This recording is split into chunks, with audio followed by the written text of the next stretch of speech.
সাভারে কুপিয়ে ও পায়ের রক কেটে দুই কর্মীকে হত্যাচেষ্টার ছাত্রদল নেতা সুজন শিকদারের বিরুদ্ধে মামলা।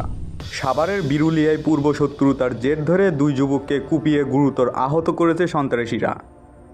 আহত দুই যুবককে উদ্ধার করে সাভারের এনাম মেডিকেল কলেজ হাসপাতালে ভর্তি করা হয়েছে। এ ঘটনায় সাভার মডেল থানায় অভিযোগ দায়ের করেছে ভুক্তভোগী পরিবার। সোমবার 21শে জুলাই দুপুরে বিষয়টি নিশ্চিত করেছেন সাভার মডেল থানার ভারপ্রাপ্ত কর্মকর্তা ওসি জুয়েল মিয়া। এর আগে গত 20শে জুলাই সন্ধ্যার দিকে বিরুলিয়ায় খাগান এলাকার সাত্তার মিয়ার মার্কেটের সামনে এ ঘটনা ঘটে। আহতরা হলেন সিরাজগঞ্জ জেলার বেলকুচি থানার আজগড়া এলাকার মোহাম্মদ ফজল আলী শেখের ছেলে মোহাম্মদ শরীফুল ইসলাম ও তার বন্ধু মোহাম্মদ রবিউল ইসলাম রবিন।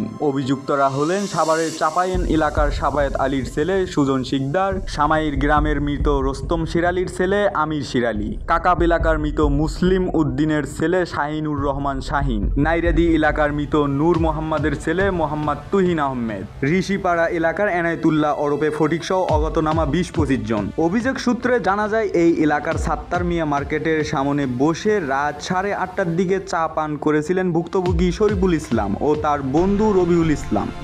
এ সময় অভিযুক্তরা দেশীয় অস্ত্রে সজ্জিত হয়ে মোটরসাইকেলের মহড়া নিয়ে ঘটনাস্থলে যায়। পরে কোনো কিছু বুঝে ওঠার আগেই শরীফুল ইসলামকে এলোপাতাড়ি কুপিয়ে আহত করে।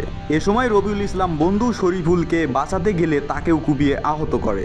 তাদের ডাক চিৎকারে স্থানীয়রা এগিয়ে এলে অভিযুক্তরা পালিয়ে যায়। পরে তাদের উদ্ধার করে সাভারের এনাম মেডিকেলে ভর্তি করা হয়। এদের মধ্যে শরীফুলের অবস্থা আশঙ্কাজনক বলে জানিয়েছেন চিকিৎসক। সাভার মডেল থানার ওসি জুয়েল মিয়া বলেন, এ ঘটনায় গতরাতে অভিযোগ দায়ের হয়েছে, বিষয়টি তদন্ত করে দেখা হচ্ছে। কাজী ফিরোজ, আজকের দুর্নীতি।